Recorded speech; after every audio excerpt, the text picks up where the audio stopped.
I am here. Fantastic.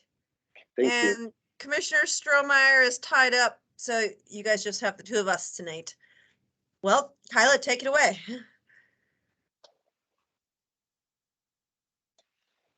All right, I'll just do a quick roll call and then we'll get started. Like we have myself, Kyla Leonards, Chet Krauser, Emmy Bristow, Heather Powers, Commissioner Slotnick, Commissioner Vero, Karen Hughes, Lori Heyer, Shane Stack, Bert Caldwell, Emily Herndon, MCAT, and Tom Browder. And then I have someone on the phone ending in 2852. Can I get who that is? Jesse Arno.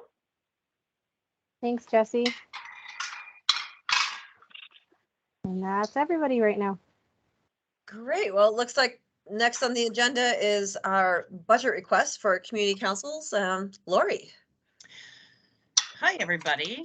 Thanks for coming. So most of you should have gotten by now the budget paperwork for FY23.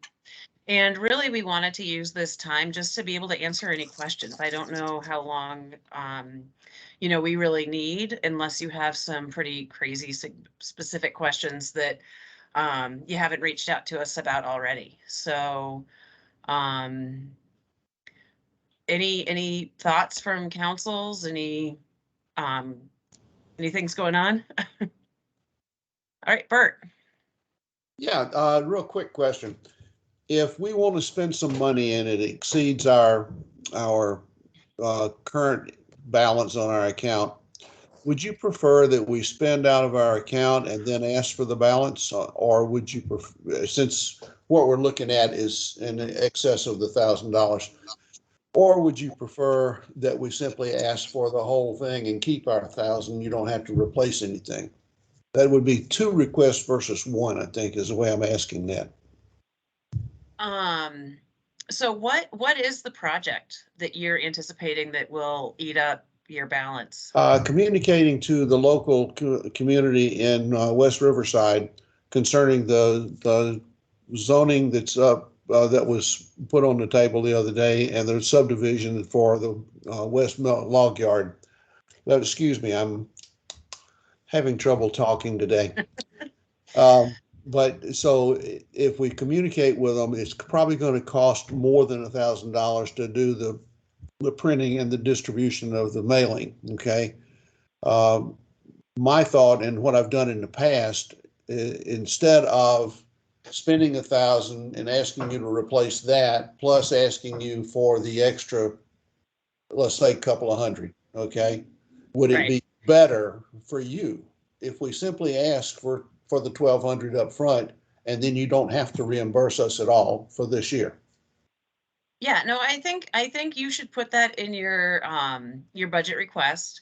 Okay. With the, if you can get the best estimates you can, knowing that the county does have resources that are available to you. So the county has a print shop. Yeah, we plan on using that for sure. And we're looking at probably the directory to give us a quote on the mailing. Okay. Yep. No, and that's perfect to do. So if you can just, input that, those numbers into your budget request, that's something that we'll definitely be taking into consideration. So that's, I think just all in one shot would be good, because those are for, council operations, obviously. Right. Okay. Thanks. That's all I had. All right. Thanks, Bert. And it looks like Lisa's not able to get audio. I don't know if she logged out. I can try to resend it to her. Looks like we had a couple people join us too, Kevin Noland, and we have a phone number ending in 1774. Can I get who that is, please? That's Grace. Hi, Grace. Up in Condon. Hi. And then I have someone else ending in 4410. That's Tom Tucker with West Valley. Great. Thanks, Tom.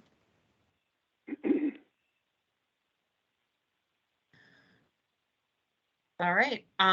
Well, so anybody else have any questions or thoughts or about the annual budgets?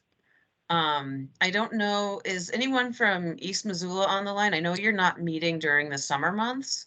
So if your budget comes in after your council's able to meet in full in person or virtually, you're absolutely fine to submit that in September. I don't know if anyone from East Missoula is on the call tonight.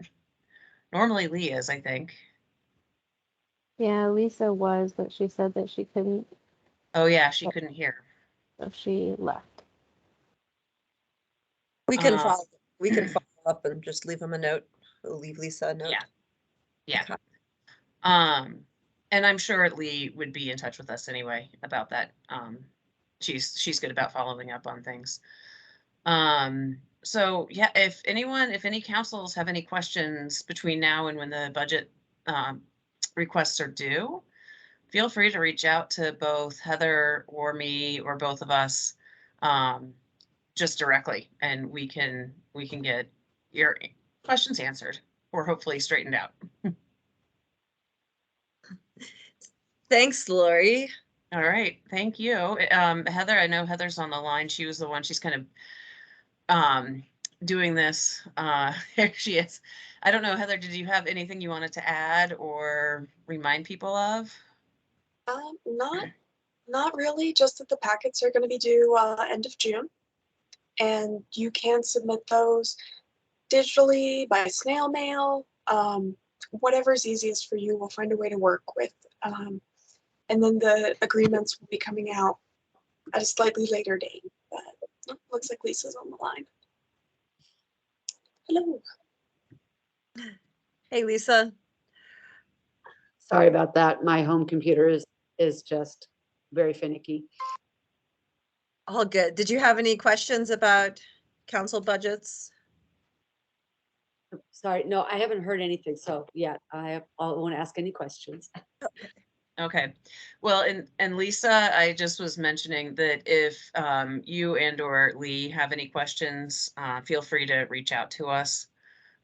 We'd be happy to walk you through anything you might have potential issues with or just questions about. So thank you. Okay, excuse me. Next, we have Karen Hughes, the CAPS Assistant Director, with some proposed land use fees. Hi, everyone. Let's see, I'm going to share my. Oh, it disappeared completely. Can you see my presentation? It looks like you can. Yeah. Yep. Okay. See a house falling into a field. Excellent. So for the first time in more than a decade now, the county is going to consider raising the land use fees. And those are fees assessed to development applications that come through the Community and Planning Services Office. The fees help cover the cost of review of new construction and projects like zoning, subdivision, floodplain, and so on. And without having adequate fees, essentially the cost goes to the local taxpayer. So that's part of the reason we're bringing this forward. In the coming month, the commissioners will be considering the proposal. And really what it's focused on is kind of updates to deal with inflationary requests and then the new zoning code.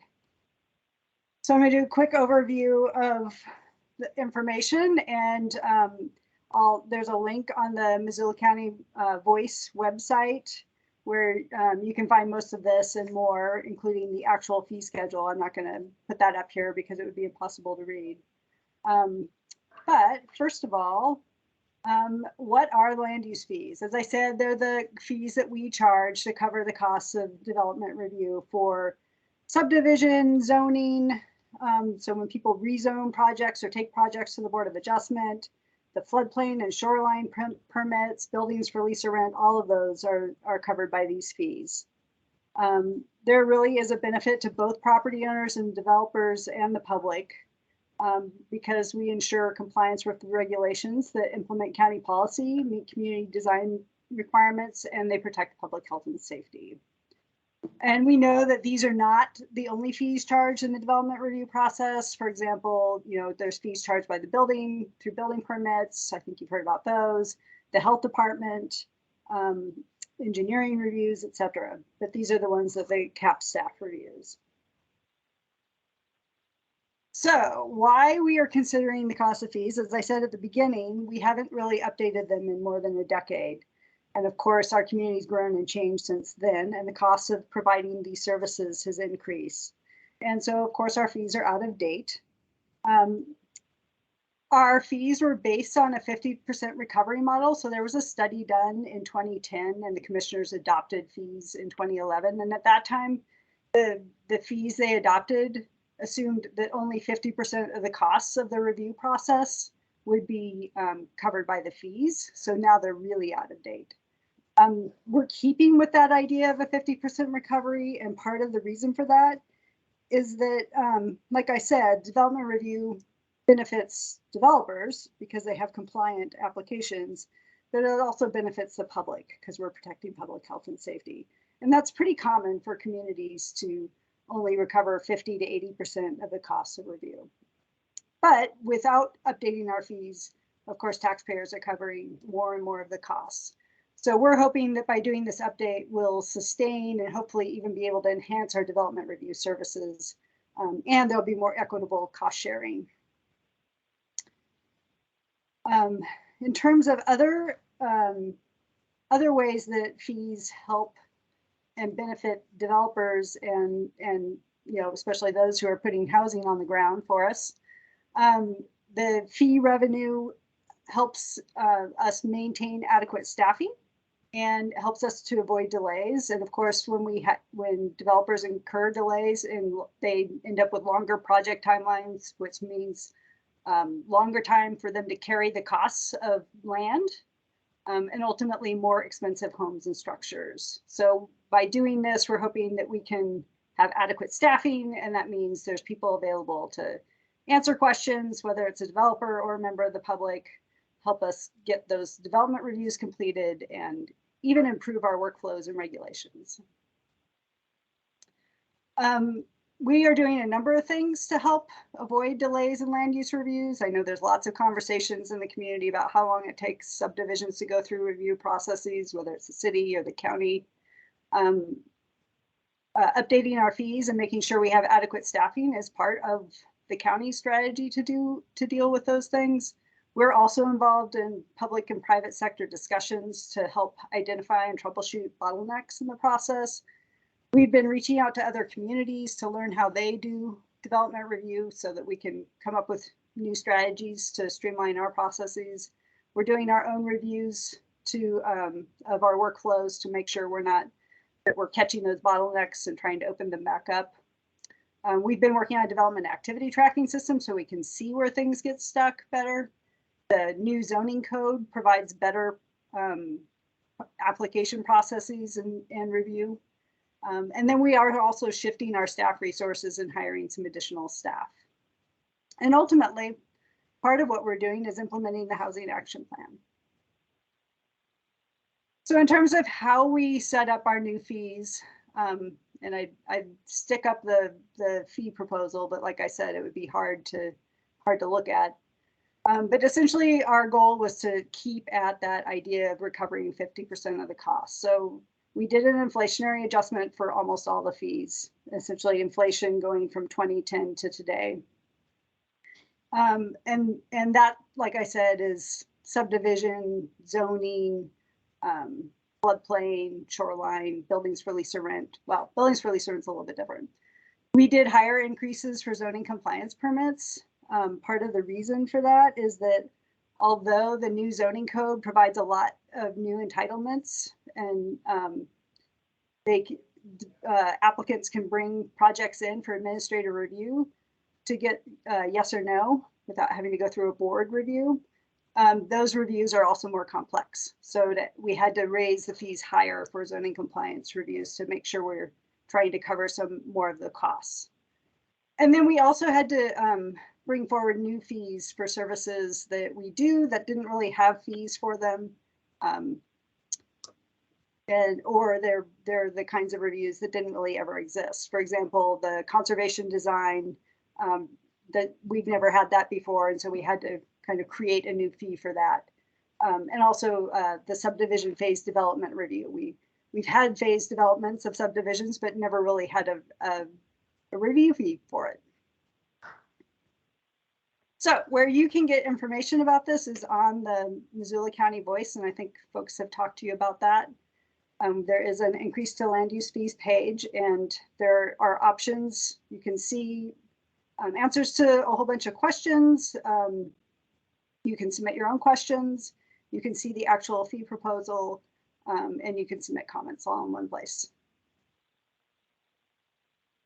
And in terms of the process, we started with conversations with folks in the development industry just to get a sense of where they were at. That we knew the city had updated their fees recently, and we wanted to get a sense of how receptive folks would be. We're presenting to the all community council meeting. We've offered to come to each individual community council meeting. We also are putting it up on our website, on Missoula County Voice, the e-newsletter, and we'll send out emails to folks in the building industry and the engineering and such. And then we'll go through a public hearing process where the commissioners will consider the proposal, listen to public input, make adjustments, and hopefully adopt a resolution. So essentially between now and June 23rd, we're open for comment and feedback. And so that's part of the reason we're making the rounds. And I'm happy to answer questions or take any feedback you have. Thanks, Karen. Yeah. Any questions before we go to Shane Stack? Bert? Yeah, you can't get away without a question here. Just a quick one, Karen. Is there any way that you can give an example, say, of an average application, what the change would be in dollars from 10 years ago to the new proposal?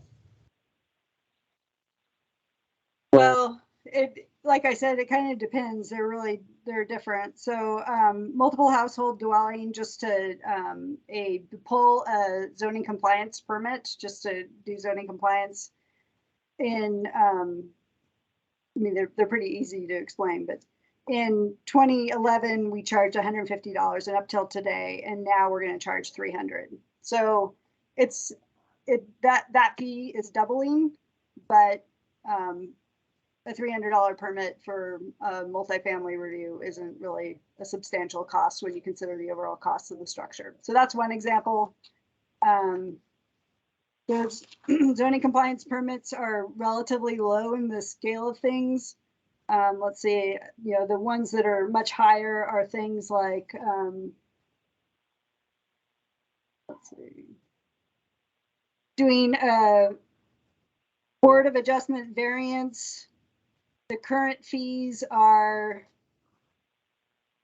$825, and they'll go up to $1,097 for a minor subdivision would go from $5,000 to $6,650. Are those for examples? Okay, thanks. I appreciate that. Yeah.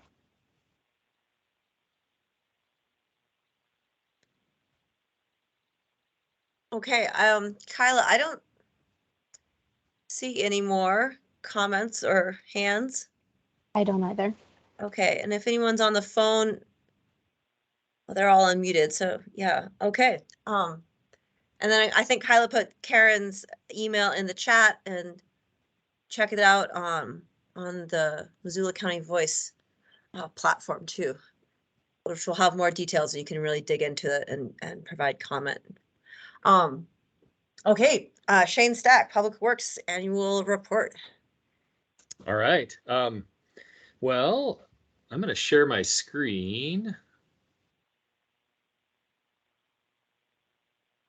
Let me know if you can see that one. I can see it, yeah. Perfect.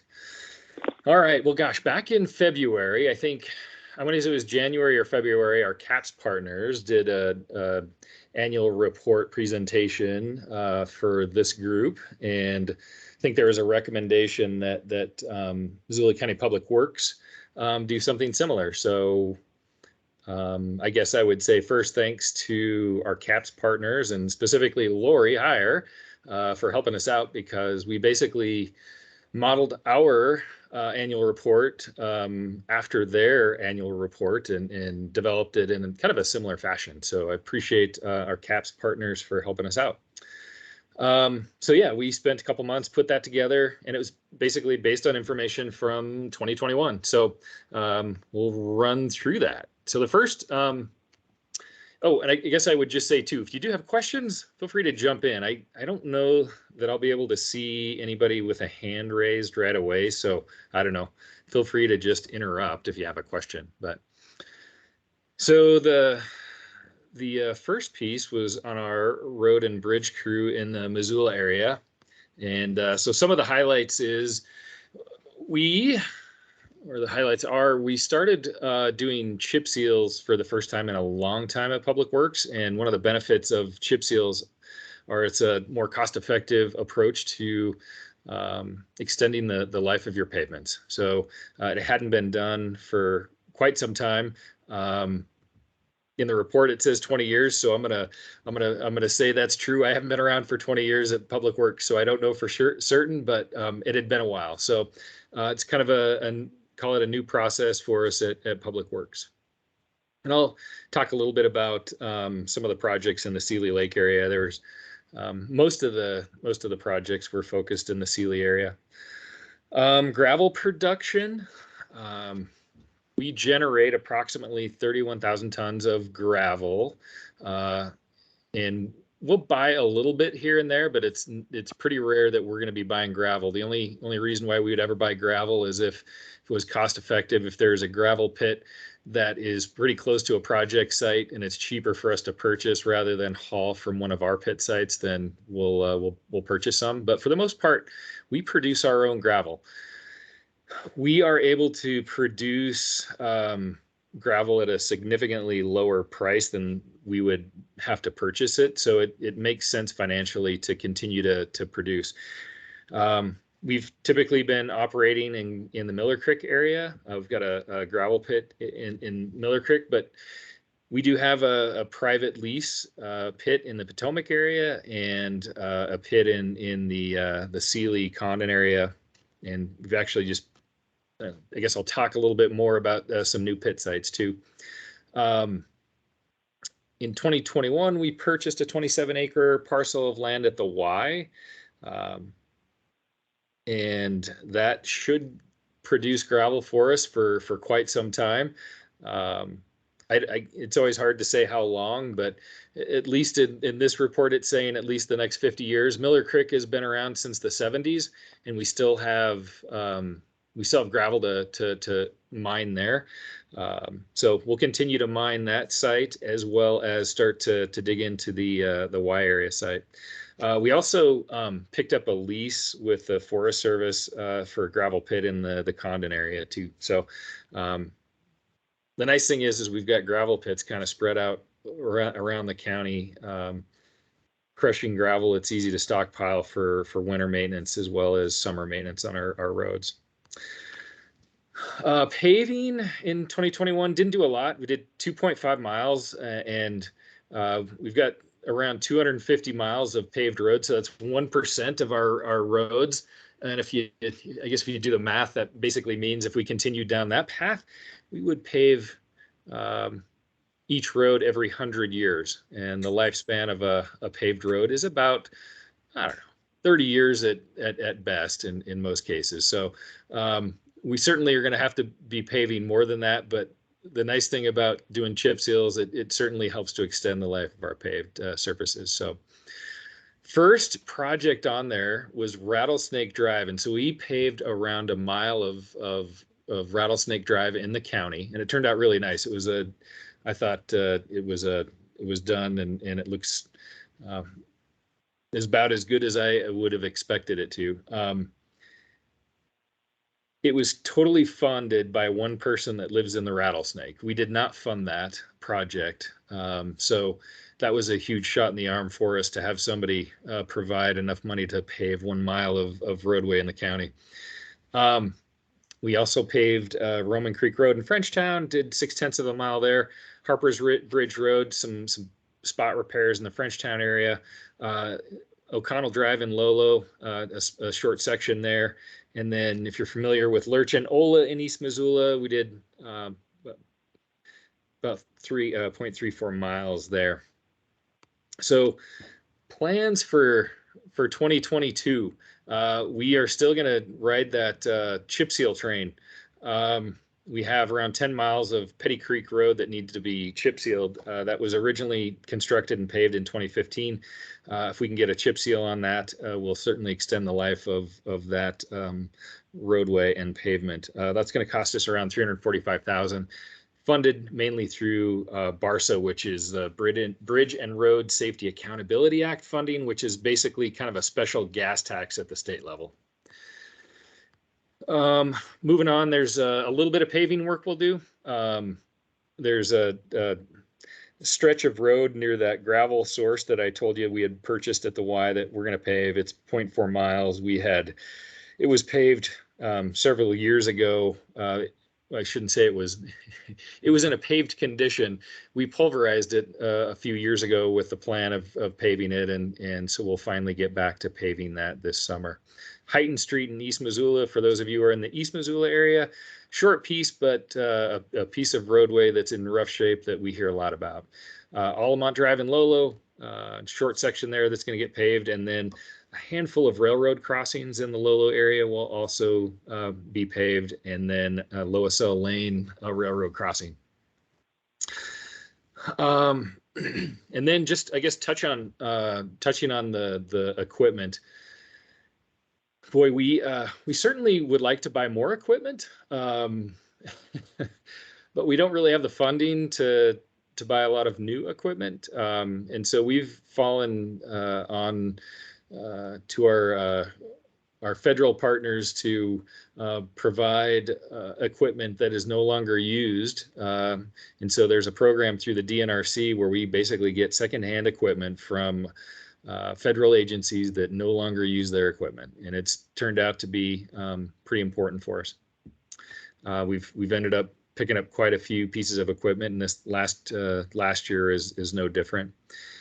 And then we ended up, we had 4 plow trucks with issues this past winter, all at the same time, which means they were inoperable. We were able to repair 2.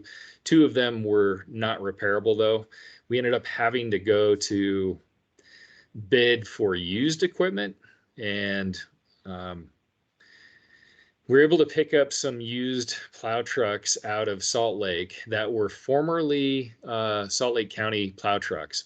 And we bought them from a private company that had purchased those plow trucks from Salt Lake County. So we reached out to Salt Lake County and have a relationship with them now. And so whenever they are going to get rid of their old equipment, they're going to reach out to us and let us know. And if it's something that we can use, they will sell it to us for a very reasonable price. So it's another, I guess, opportunity for us to, even though we're getting used equipment, it's still better than our old equipment. So this is a photo of our Sealy crew, and I'll talk a little bit about the work that was done in that neck of the woods. So we chip sealed around 9 miles of roadway in the Sealy and Condon area. Several roads that had been paved previously, but there were actually 3 roads that had millings put down in 2020. So Holland Lake Road, Placid Creek Road, and Frontier and Canyon. All 3 of those were gravel roads. We put down millings from a MDT project, and then we were able to get chip seals on those. I drove those today, and they are still doing quite well. Chip sealed Bear Creek Road, Sunset Hill Road. This is one of Juan's favorite roads, actually. We were able to reconstruct about 3/4 of a mile on Sunset Hill Road last summer with our Sealy crew, and they did a great job on that. And then the Sealy Lake Refuse District, the road that leads to the actual refuse site, needed some work, so the crew upgraded that roadway too, and it looks really good. So plans for this summer, continue to work on that Sunset West Road, and Barber Creek Pit, they're going to start working on getting that prepared. And then we've got an old Sealy pit site. It's an old DNRC pit that we still stockpile material, but we've got to finish up reclamation. And one other thing that's not on this list is there is an MDT state-funded maintenance project where got a contractor that's going to mill up several miles of Highway 200. We'll probably get enough millings to essentially kind of repave about 2 miles in the Potomac area. Still trying to figure out where that's going to go. I think it's looking like probably 9 Mile Prairie Road potentially is the leading candidate, although Hole in the Wall and Swanson are also there, and even potentially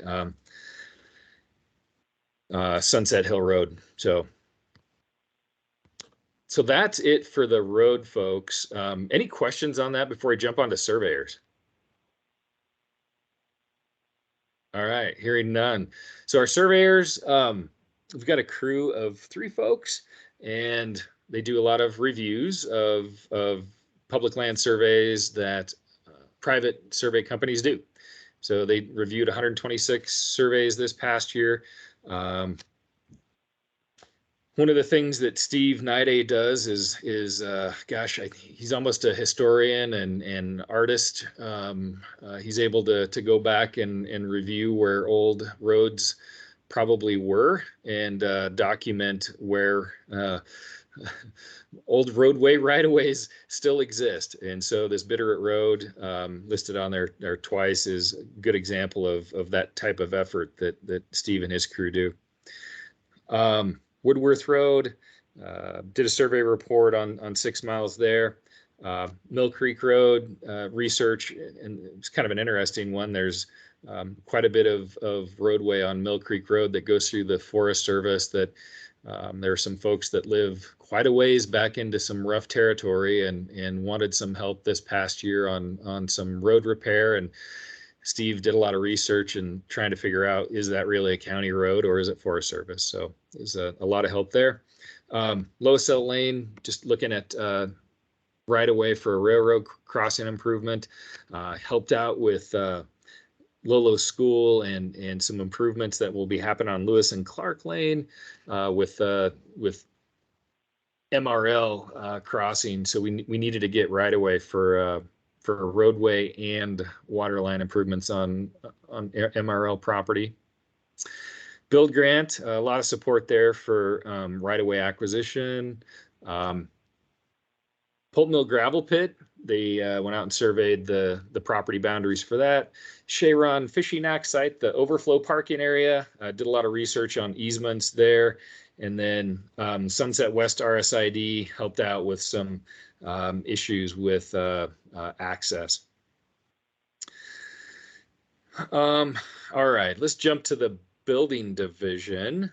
Quick highlights. I guess you can see our crew there.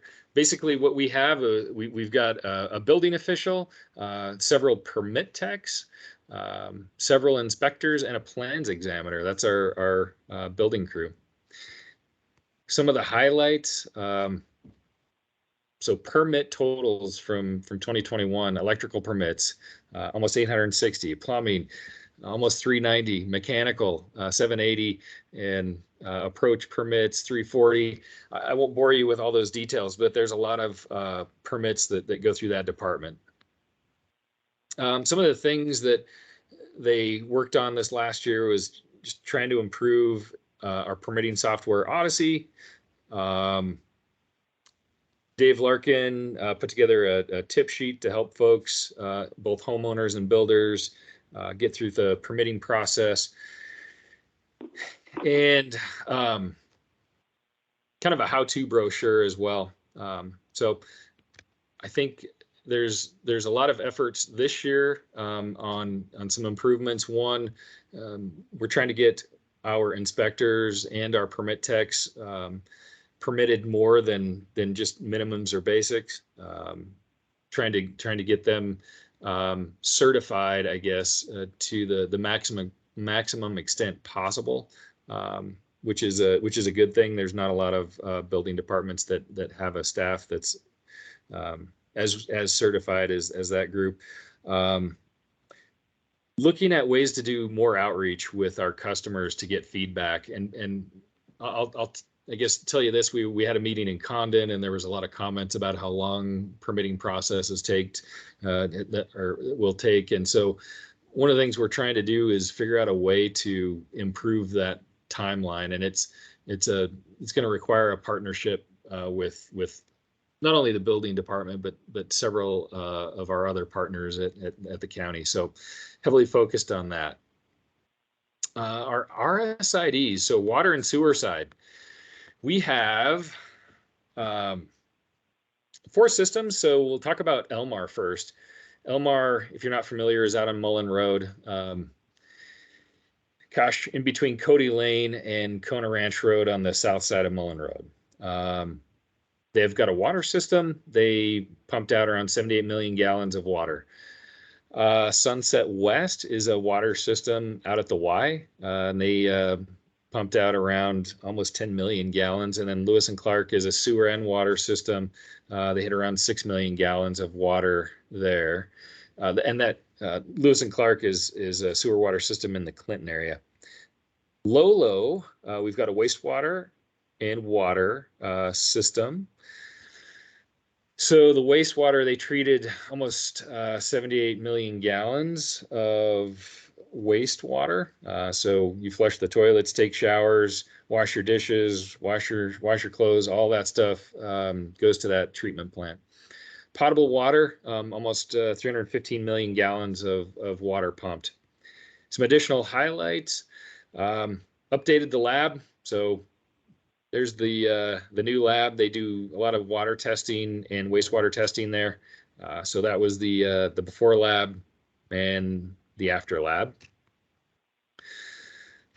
Water rights. So we've got 4 wells in Lolo, but there are 3 main wells, and there's a backup emergency well is the 4th. All 3 of those wells, we increased the water rights as far as the quantity and volume, so that we would have enough quantity and volume for the next, say, 50 years. Now we are in the process of expanding what's called the place of use for those water rights. So all 3 of those wells have different locations where their water can be used.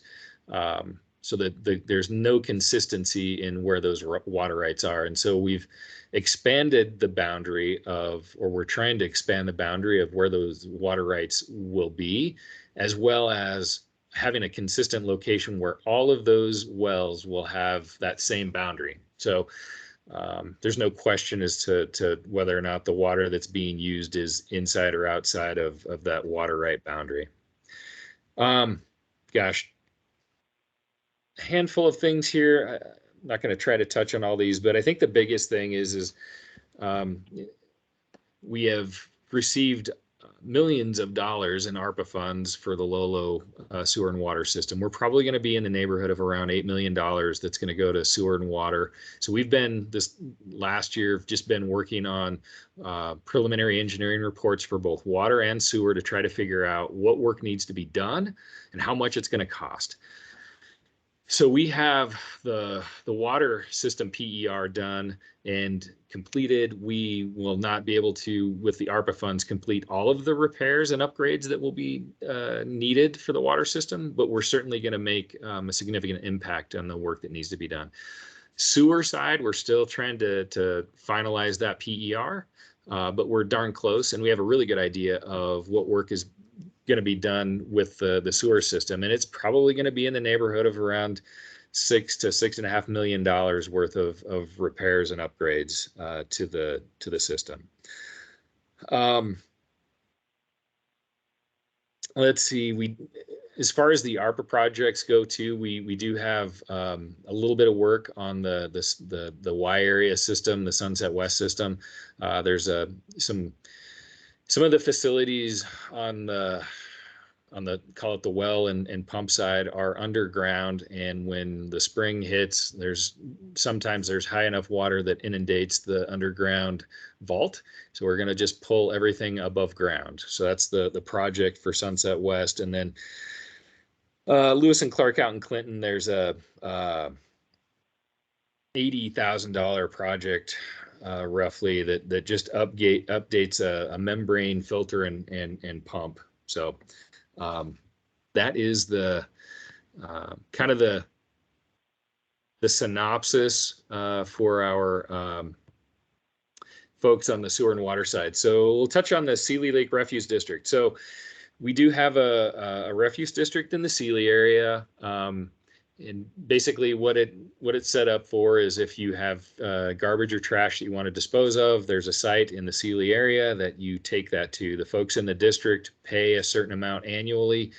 and basically they end up with the ability to dispose of around 10 yards of garbage. And basically you fill up one pickup truck, that they can consider that the bed of a pickup truck about a yard. So it gives you a perspective on how much you can get rid of.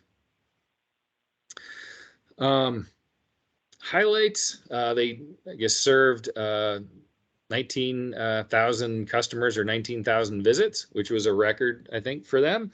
They had 3.5 million pounds, which is another record, and recycling 450,000 pounds of recycling material. And then lastly, they did purchase a new backhoe. They had an old backhoe that was 22 years old that was reaching the end of its life, and so they needed to replace it. So I guess the hopes and plans for 2022 provide customer service and have some consistency on the bin weights for public services. All right, this is the last one, finance. So Deb Clark is our finance manager. That's a picture of her. And these are kind of the highlights she put together. The first one is based on road and bridge. There was a gas tax passed for Missoula County and the city of Missoula. It was June of 2020, took effect in September of 2020. We were expecting it to generate 1.1 million. We figure it was going to be darn close. If you look, it was going to be right around 1.081 million, or a total of 540,000 rather than 550,000 coming to Public Works Road Department at the county. The other 550,000 or 540,000 in this case would have gone to the city for their roads. Sadly, though, the legislature eliminated the ability for local governments to have a local option gas tax, and Governor Gianforte signed House Bill 464 and eliminated the ability. So we had a good positive revenue generation for about a year, and then it was taken away, which not really a good thing. Deb also does touch on those 4 snow plows that I'd mentioned earlier, and 2 beyond repair, and we ended up having to pick up 3 new to us but used plow trucks. Last point I think she makes is essentially with our road and bridge department, it's been a challenge, and we are continuing to have to try to make really tough decisions on where we are going to spend the limited revenue that we do have. So RSIDs, Sunset West, they did do an increase on the assessment in 2021, kind of had to, just to continue to maintain and operate the system. There were no increases in Lewis and Clark and Elmar, no increases in the Lolo sewer and water system, but we do have needs in that Lolo sewer and water system. Like I mentioned earlier, we're going to spend $8 million in ARPA roughly, but we probably have another 10 million plus easy to go with infrastructure needs there. So that is all I have. If you guys have any questions, happy to share any thoughts. Thanks so much, Shane. Hopefully that wasn't too dry. I know that's a lot of information. I just want to say I was impressed with how much is getting done on such limited, and what a nice relationship with Salt Lake City County and being able to get used equipment that we need. You know, repurposing things and stretching up the people's dollars. I like that. Yeah, what I would say we're really fortunate, and sadly and I mentioned this the other day in a meeting, their worst equipment is going to be our best equipment. I just wanted to call out, could anybody guess that Public Works did all that stuff? It's pretty amazing. And Absolutely. feel free to tell your legislators that their roads won't be in as good a condition because of the loss of the gas tax. Yeah, well said, Josh. Yeah, I Angela, did you realize have something? gone, the gas tax. I didn't realize it was gone. Yeah, and it was gone. We were the first ones to do it, and I think that's why it went away.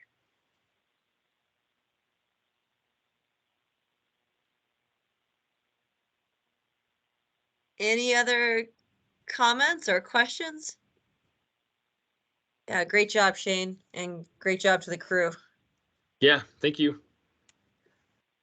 Okay. In the home stretch here, Kyla, do you want to go through the councils and see if anyone has anything to share?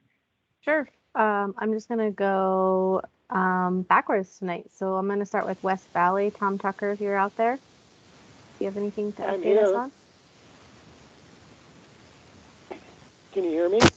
We can. Well, we had a council meeting here second Thursday of this month, but we didn't have a full board, so we didn't get too much done. We did have Mr. Stack and Mr. Larson come out and give a presentation, so we appreciate that. And we discussed a few things about the county roads around there, so Shane's on top of that. Other than that, I don't have anything going on. Thank you. Next, I have Swan Valley. Jesse or Grace, do you have any updates?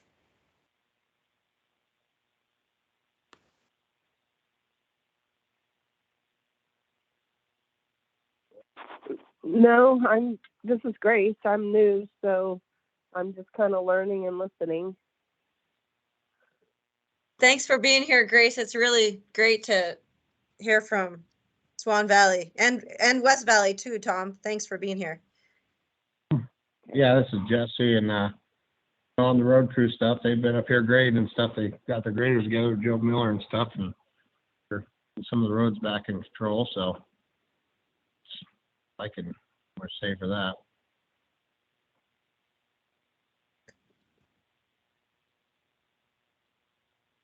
Okay. Sealy Lake, Tom? No, I think we're in pretty good shape up here. We're just waiting for the onslaught of tourists to start next week. We got our visitor center ready to go 7 days a week, so just waiting for the crowds. Thanks, Tom. And Kevin with Lolo? Well, I got to find a better group of people to hang out with. Shane and I thought it'd be a good idea to go on NBC and talk about a resort tax for Lolo. And I'd rather pick on the county commissioners on the news than bring up resort tax for Lolo. Lots of emotions being stirred, but we're working on getting better funding for some upgrades and improvements to our sewer and water system out here, and without putting that burden on property taxes. You know, I'm 100% agree with let's have other people pay for it. I mean, I wish Montana had a sales tax. Don't tell anybody I said that. But I think, you know, Josh, your point about the gas tax, there's money we need for important infrastructure updates and things like that. So Kevin, the lesson I learned was we should have had you go to the legislature and talk about it instead of me. Next time. And I'm not joking. I'm not Oh. joking. They would listen to you. They could see right through me, man. Next time, I'll come with you. Yeah. Thank you. I should have figured that out back then. Well, we didn't know. We were both new to each other, so. Yeah. Woulda, coulda, shoulda. Next time you're going. Yeah. And I would have never sold that 20 acres I had on the west side of Kalispell too. I mean, woulda, coulda, shoulda. So, but yeah, we're having fun down here, just, laying the groundworks and starting the community talks about what a resort tax would look like, what the benefits are, and how we could use that extra revenue. So that's kind of what we got on our horizon for the foreseeable future. Thanks, Kevin. Lisa with East Missoula, do you have any updates for us? We had our last meeting, so we're not going to be meeting in June, July, or August. Back in September, the county commissioners all came to our last meeting, and we got to ask a lot of questions before the decision about the right-of-way. A lot of it not able to be answered due to the conversation upcoming. But I haven't heard anything since our last meeting. I think we're in hiatus for this summer, so nothing pressing coming in, just trying to keep an eye on those developments over the summer, even though we're not meeting. Thanks, Lisa. And Bonner Milltown, Bert and Emily. I'll defer to Emily as our vice chair. We continue to have really well-attended meetings since I've been a part of the council, and the biggest one is the West Bonner Log Yard subdivision. It's the industrial subdivision on the west side of the Blackfoot. And the worry was with the community right there was the zoning of heavy industrial that was literally 100 feet from people's homes. And so there was a lot of good discussions with WGM and a lot of great input, I felt like. I mean, for industrial, so they have talked about what changes they made for light industrial along the houses. The other one was listening to the concern of water supply, quality, HOA viability, noise limits. These continue to be big discussions. They wanted to continue that community right there, wanted really to maintain their trail access and their river access right there, and they did. They actually had a proposal for vehicle access to a trail, and everyone's like, no, please keep that pedestrian. Thank you, but no. So, I suspect that will be a change just based on the number of people attended, and from that little change in modification. But I felt like our last 3 meetings have been really productive in informing the people that are coming to our meetings about what's going on. Bert, do you have anything additional to say about that? About that particular thing, no, I think you covered it pretty well. Okay, and then our other thing that we did was just the nutrition program with the New Zealand Aging Services, and talking about they're wanting to start a congregate meeting in the Bonner area and just looking for space. So we gave some recommendations on the barn potentially for them to do that. And we have like a meeting next month with 4 different items on the docket. So we are busy. Possibly having go ahead. Commissioners in July. Yes. And I think that is about all. Can I Thanks, add Bert. something first? Yeah, the only thing, oh, go ahead, I'm sorry. Oh, no, that's okay. You go ahead. I was just going to say, the only thing I've got to add is that the repository removal from the Bonner Mill site should be completed by the end of June. I mean, completely completed. The basement structure will be crushed and filled in with clean dirt and be ready for construction as soon as they find a client to construct it for. Oh, that's exciting. Yeah, it is, and that means that comes off of our discussion on the agenda from, which has been on there for 2 years, okay? True. Thank you. Did I hear a question? Yeah, this is Grace. I was just gonna add something that I've been thinking heavy on. Is I don't know how many folks are actually gas station owners as we are on the gas tax, and I don't know. It's just maybe it's been thought of and maybe it's been brought up, but it's something that weighs heavy on my mind. Is electric vehicles are very getting very, very popular and becoming more used on our highways, but pay none of the tax. Maybe it's time to start looking at taxing the electric vehicle area, and then that would make up for that money for the gas tax. Because as a gas business owner, I see the pros and cons of both. I hear what you're all saying, but I also know what we have to do. So that's just a thought. Let me step in there right quick and say I have brought up the fact that we're having electric vehicles coming and gas is going to go, not completely go away, but the volume of gas usage is going to go down. Electric aircraft are already being sold. Electric turbines are being produced to go on commercial aircraft. And so we're going to lose the gas tax for highway construction and whatnot. Now, that said, I've already had discussions with friends in Mississippi where they are being charged quite a bit of money for their electric vehicle license plates.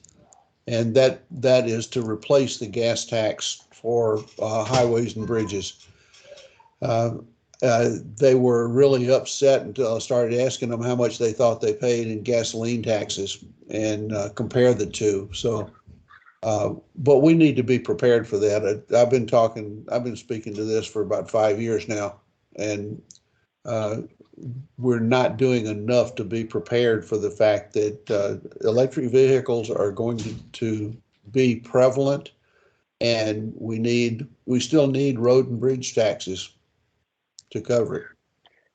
Hey, Bert, I just wanted to throw something in on there. The money generated by license plates, et cetera, all goes to the state.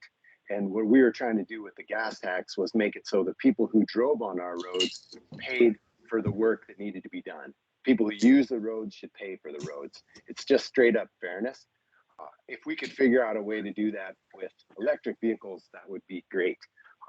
I'm not sure what that would be. We'd have to talk the state into sending a little bit of the money back from electric vehicles to us if they were to add an electric vehicle charge on your license plate. But it's hard to not be cynical about the relationship between the legislature and our county. But if we have people like Kevin going to talk to them, we'll do better. Yeah, you can do that. You might also send Kevin Davis. Yeah, you and I had a conversation about him. Yeah, I don't know. I don't either, but I agree. Yeah, maybe. And maybe But what the Bert, county, maybe what the county should do is start something in the way of electric vehicle tax before the legislature can cut you off. That would be great. But you know, the way that the parameters of our authority, we can only do the things that the state says we can do. They don't say we can do it, we can't do it. So the city could do what you're talking about, but the county couldn't. Oh. On the electric vehicle charge. Keep talking about it. Yeah.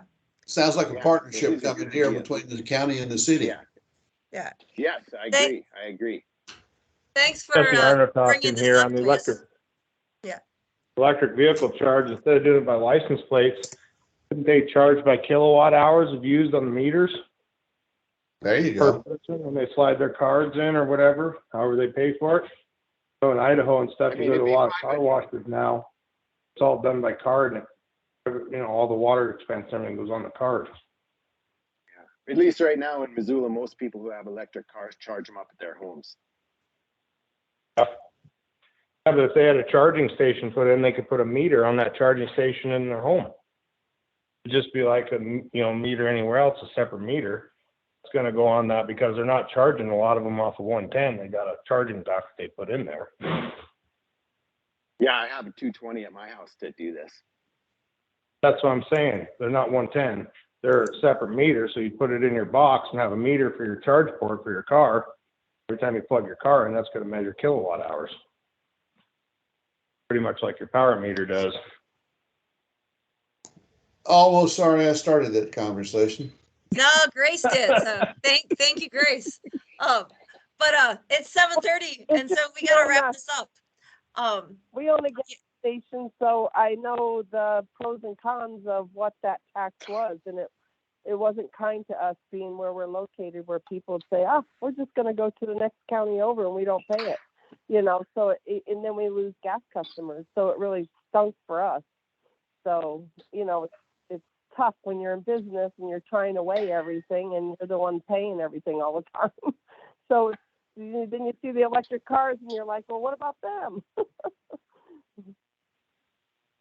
Yeah, well, So thank hopefully you, the everyone. electric car drivers eat beef jerky and drink beer and buy cigarettes too. Very true. Tax the beef jerky. Okay, thank you, everyone, and we'll talk to you next month. Thank you all. Take care. Bye. Thanks, Juan. Bye. All right, thanks.